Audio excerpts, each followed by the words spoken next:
Hi everyone, my name's Donjeta Miftari from the IRD's Policy Unit. I'm here today with Allie Renison, our Head of EU and Trade Policy, to discuss her new report, Bridging the Brexit Gap.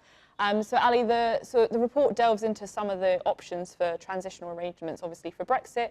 Could you sort of explain what a transitional arrangement means? Yeah, so in this context, basically, we have got a 2-year window to negotiate our withdrawal agreement from the EU, which is dealing with a lot of separation issues.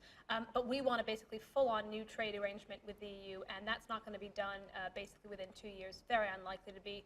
Some of the things that the government are talking about, unprecedented regulatory cooperation arrangements with the EU as a third country, that's going to take longer than 2 years. So what we basically need is an arrangement that maintains as much as what we have now in terms of market access while we hash out the details of the new trade deal. Yeah, so touching on it pretty much is self-explanatory with the report of, the name of the report where it says, bridging where we are now to a potential trade deal at some point.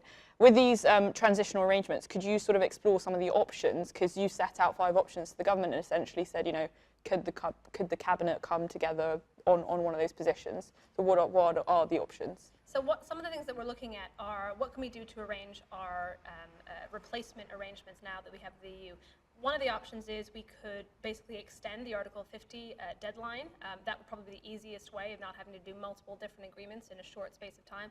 But politically, that's pretty unlikely from both sides, not least because the EU doesn't really want to elect MEPs in 2019. Yeah. So one of the other options that we're looking at is potentially could the UK be in a Norway-type arrangement, the European Economic Area. But that has issues around time constraints, basically. It'd be quite difficult in a very time-limited scenario to negotiate our entry into it as a newly independent party, and then our exit from it in one fell swoop. So some of the other options we're looking at is a mirror type agreement where you basically agree to prolong the application of EU law so that not a huge amount has to change with our current customs, border and trade arrangements, but you'd also need a complementary customs arrangement to basically, even if we're outside of the EU's customs union on Brexit Day in March 2019, you don't have to have completely different arrangements when it comes to customs and border controls because you're maintaining your tariffs to be the same as the EU's. There's no real need for a huge increase in customs checks. Okay, fantastic. And obviously a lot of this has been the need for transition is to mitigate some of the risks for businesses. And Theresa May has spoken quite a lot about avoiding a cliff edge. What is it about these transitional arrangements that would help businesses? So effectively, what we're hearing from a lot of IOD members and businesses more widely is that if there are going to be any huge changes to trading arrangements on say March 31st, 2019, they need to know by absolute latest next summer if they need to make changes to their current operations. So what we're trying to say to government is we have a lot of members who haven't made huge contingency plans and may not need to have to make all of these in the long run, because what will happen is in the short term, if we can get an arrangement that basically preserves as much of our existing cross-border trade arrangements while they hash out the details of a trade arrangement, then actually inevitably they might not have to relocate any of those operations outside of the EU once the trade deal's been finalized. So it's kind of that bridging arrangement that gives businesses certainty and clarity that they aren't going to have to relocate all these jobs outside of the UK to deal with Brexit Day in 2019.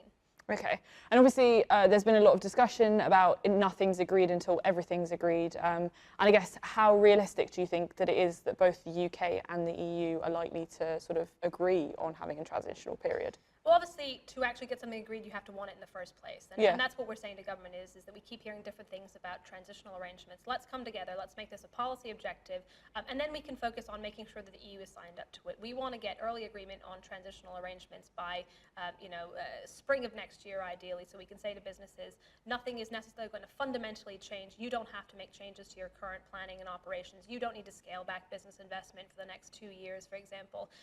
And then once the UK has agreed that basically as a priority, we can focus on the EU and say it is absolutely in your interest now to make sure that you agree to this. And even if the UK and the EU have some differences on where they want to end up long term, both fundamentally agree that they don't want this to be a hugely disruptive exit. They want it to be as smooth as possible. And the EU itself has actually suggested in one of its original negotiating documents that maybe the prolonging of EU law for a time-limited period could actually work as a transitional arrangement. So I think it's also important to stress for the people who think that somehow somehow this is going to be keeping us in limbo forever, that actually the EU itself has said this needs to be a time-limited transition. Okay, fantastic. Thanks so much, Allie, for taking the time to sort of go through this with us.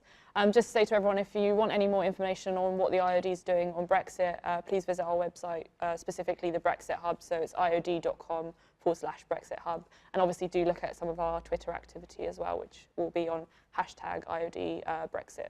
Thank you so much.